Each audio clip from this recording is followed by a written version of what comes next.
The other day I was in San Diego, a guy said 320. What? You really wanted that house. I know, that's what I thought. I said, you can't even come to the boot camp. So when you say you have to have cash when you go to this, can you define cash? Oh, you bring cashier's checks. You know, it's funny you bring that up. In a suitcase with that out of fun. So could it be a note saying you have, like... I did that, when I first got started. That's what you're doing. I had to buy a house for $100,000, and I went to the bank and got $100,000 cash. And I put it in one of these, like a Halliburton, serious case. And so I thought I was like a hot shit lawyer. I'm going to carry $100,000. I'm going to build this house. I'm going to get it. So I'm carrying this true story. And I show up at the trustee sale with like this. And everybody else has cashier's checks in an envelope. And I'm walking around, people are laughing, and they're standing in line, and I'm going like this. Now, I'm a nervous wreck, because I haven't had $100,000 under my briefcase in maybe a week. And so I'm going in line like this, waiting, and now people are openly laughing. And the guy comes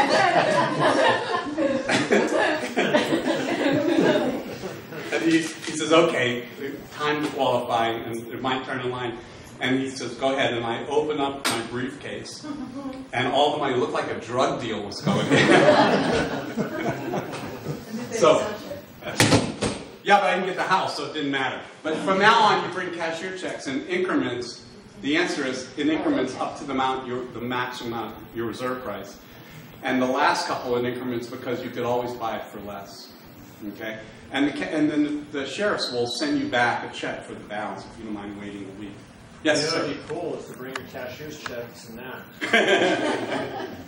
So you can get your own seminar. You're trying to be funny, Just saying. I know you're just saying, but that was too funny for this group. Okay. Let's see now. Okay, here's you have 4 opportunities to buy as an investor. If you write these down, I'd appreciate it. One would be for the default stage. Now, how many months did I tell you people are behind on their payments, but the foreclosure hasn't started yet? 8 months. So that's a long period of time, all right? But you can make great deals because we'll show you how to get a hold of these people. Now, are they in distress? Oh, yeah. But the foreclosure hasn't started yet, so there's no notices. So nobody knows they've missed their payments. But I'll teach you in the boot camp how to get a hold of these people, and you're the only ones talking to them. Okay? But you got to be careful because they don't want anyone to know that they've missed their payments. Make a note here. Make a note here, okay? Only deal with the homeowner. Never deal with the lender. And there is no trustee yet, okay? Only deal with the homeowner. Okay. Second would be the foreclosure period. So if the default stage is 8 months, how long is foreclosure in California? 321. Good group. Good group. Write that down. 3 months and 21 days. Now here's the problem with dealing with people in this time. You can make the price. You can make good deals. The price starts to fall because the homeowners are in a panic because it's setting in now. But the problem is because all the notices have gone out. You're going to have more competition. You're going to have competition from other investors like you trying to buy these houses. You're going to have competition from realtors trying to get the listings. You're going to get competition from lawyers, God forbid, who are trying to convince them to file bankruptcy, right? You got these cockamamie loan modification people contacting them to do loan modifications. So there's a lot going on. It's harder to make the deal, even though when you make a deal, if you can make the deal, the price starts to fall. Okay? Make a note here. Only deal with the homeowner. Never deal with the lender except for one exception, which we'll address later. And never deal with the trustee, even though they're now handling the foreclosure. Okay?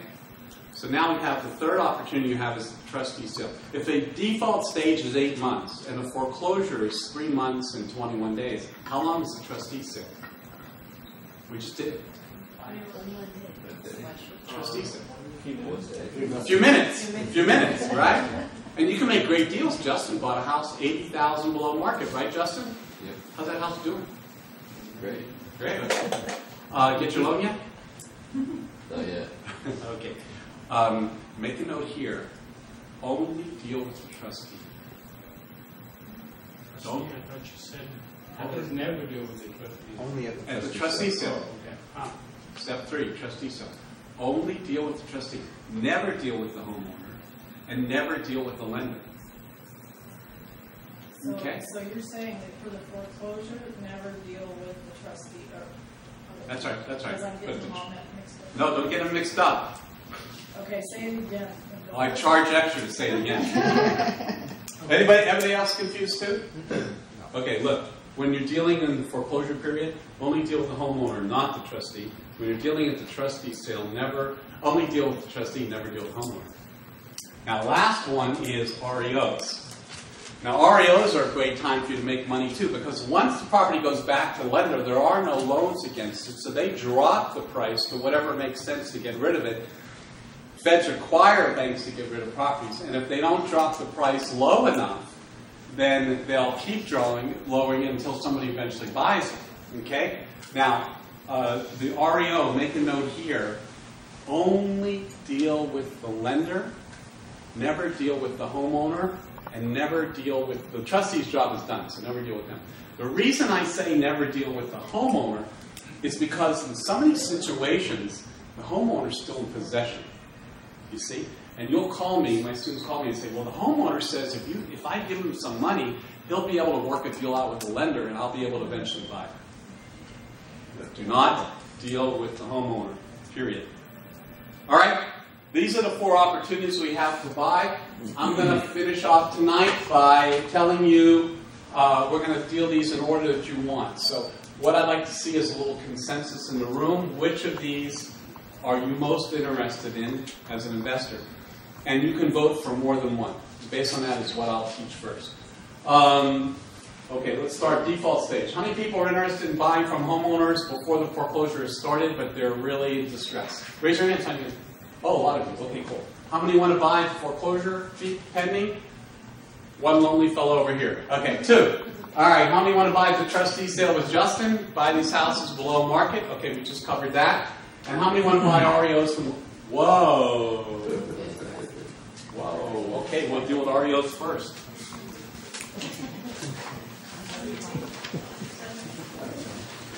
Okay, REOs.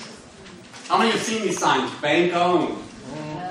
Right? REO fixers. Okay, here's the play on this.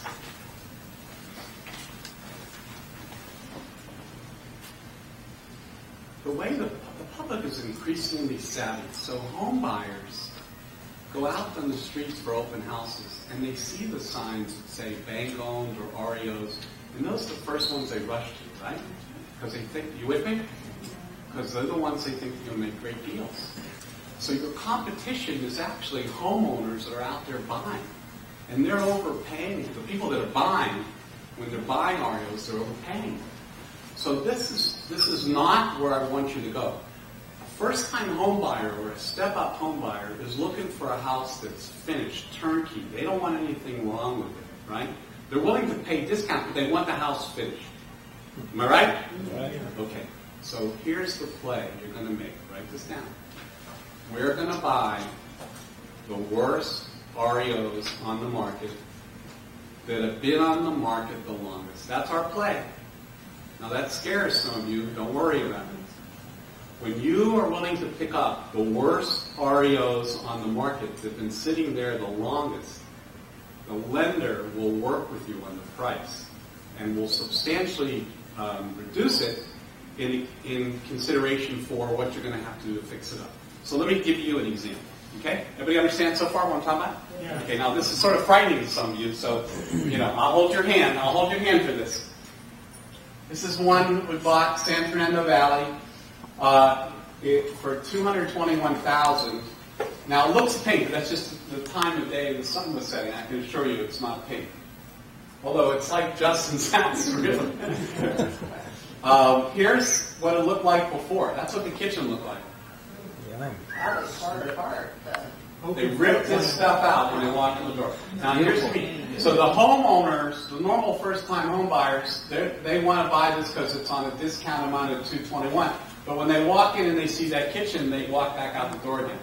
The worse it looks, the more excited you become. Make sense? So here's what it looks like before, and this is what we did after. All new granite, all new counter cabinets, granite countertops, tile floors. We took the hot water heater and the laundry room and threw it out in the garage. We got all this new stainless steel appliances, coffee maker right there, double sinks. Beautiful, huh? Yep. Yeah, just incredible. Here's a picture of, this is a bathroom. Now you see this design stuff here? You know what that is? That's not design. That's like the roots from the tree outside that grown inside and have grown up in some horror film. Yeah, here's a toilet that hadn't been flushed since 1936. Here's a sink that hadn't been used since 1914. Okay? So, you know, those scare most people away. It scared me. How did it smell? I don't want to discuss it here. Here's what we did after. All new, let's see, new bathtub, new toilet, new sink, new vanity. We put in hand-laid tile, mosaic tile here, and then tile on the floor. Night and day, isn't it? Yeah. Here's a photo of, this is the living room. And this is carpeting ripped up and the padding. This is a sliding glass door that was completely broken.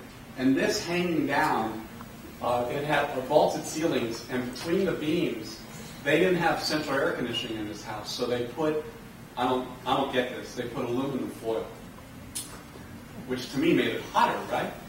So they were peeling up, so when I got to this house, the foil was hanging down. Anyway, that's before. Here's after. We stripped out the carpeting and we found natural hardwood original floors. Yes. Refinished them. They're just beautiful. New paint. We put drywall. We put central air conditioning into the house. Put drywall between the beams so I preserved the beams. New sliding glass door. And I love that floor. Everything is a kind of a coffee beige with white, high white baseboards. Okay? Question? Yeah. How do you account for the time that the market's still going down, but you're putting money into it? How do you deal with all that? Oh, you factor in the price. Okay, so it's low enough. You got the time. Yeah. Okay. Got it. So here's a picture of. So I just got back to Japan. Anyone been in Japan?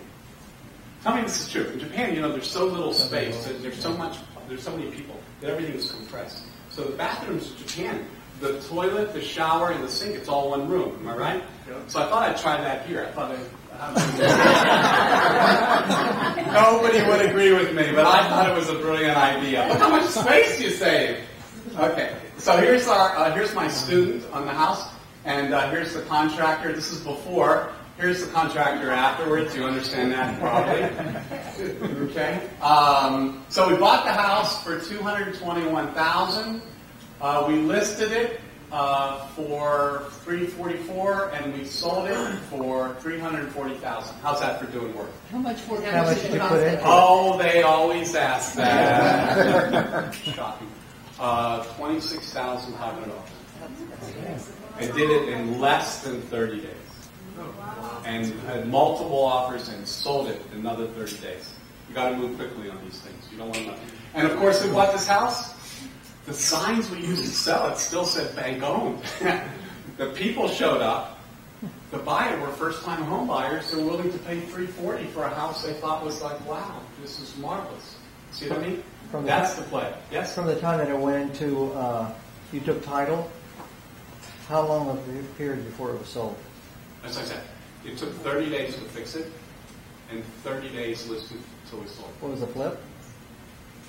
Yeah. Was the flip sold? Is it a minimum of 90 days? No, that's all waived right now. You can get around it. You can get around it? Yes, please. Don't let me do it here, because I don't want to ruin it for you. You get around that now. Okay. Yeah. Do you use different realtors in different areas? Do you sell it yourself? How do you go about selling it? Well, you know, first of all, it's my students with me. And some of my students, I just have them do it on their own. I just show you a couple good ones. Okay. Every situation is different. But I definitely like the realtor to be relatively close to where the property is. So realtors, would you agree to me? Yeah. Yeah. I don't want a realtor that's in a different city. If that's what you mean. Okay. Is that helpful? Yeah, great. Okay, so here's a case study on REOs. This is Billy Campana in Sylmar. I attended Lloyd's Foreclosure Boot Camp. 2 months ago. It was incredible. Shortly after, I purchased an REO from GMAC in Alhambra. Now I'm looking for more. Lloyd taught me how to find REOs, how to structure the deals. First time in my life, I appreciate how real estate can provide me with true wealth. Billy Campana in Silmar. Okay, let's go to the first situation now. Remember we talked about homeowners that have positive equity or negative equity? Forget about the value of the property. I want you to focus in on the equity position of the house. Okay? And let's deal first with positive equity because we dealt with negative when we started the day. Okay? With positive equity, this house, got a little house for us. House has a value of $300,000. Has a first of $240,000. There's a delinquency of $10,000, and the equity is $50,000. You with me? Got that down? I'll give you a second to write that down. All right, now I've got 4 strategies how to buy this house. I'll give you one tonight. The other 3 will cover at the boot camp, but I want you to show you how easy it is to buy a house like this using positive equity. Okay? How many have heard of equity purchase? A couple of you. Okay, let me show you how it works. Okay? What in essence you're going to do, this is an easy one, is you're going to buy the homeowner's equity pennies on the dollar, and then you're going to take over responsibility for making the loan. So everybody, for the second time tonight, write a number down between 0 and $50,000. How much would you give the homeowner for his equity to own this house? I know, you won't buy it. But for the rest of us, okay? So then, remember, you got to buy pennies on the dollar because we may need to fix it up, and we need to flip it and cover everything. So it's going to be a tight squeeze.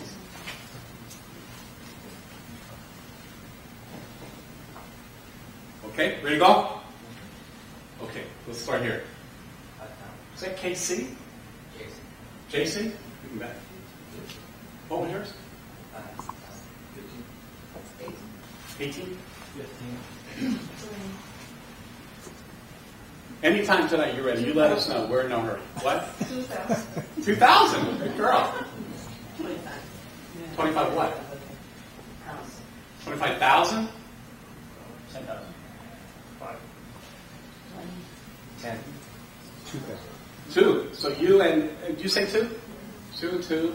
5. 5,000. Dad? 5. 1. Alana? 3. 5. Just a 1. Okay. Cheap. 1. 1. Hold on a second. Stop the presses. I'm not the only one here. That's right. $1 or 1,000? Well, what I actually wrote is less than 1,000 because I thought 1,000 would be too much. There wouldn't be the spread there. Okay. 10,000. 10.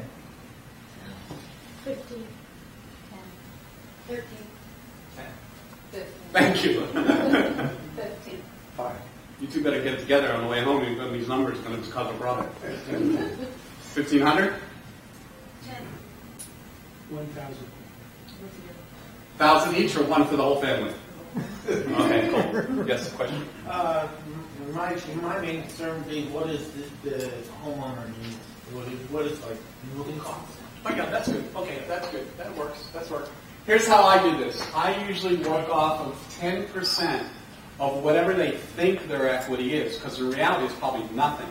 So that would be 5,000. Anyone who's at 5,000 or less, you're pretty good.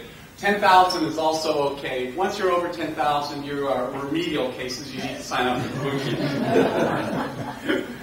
A lot of get ready. A lot of people are going to come rushing back to sign up, and I'm going to force a couple to come. So let's see. And then the delinquency is 10,000. Okay, that goes to the lender. Subject to. Now write this down.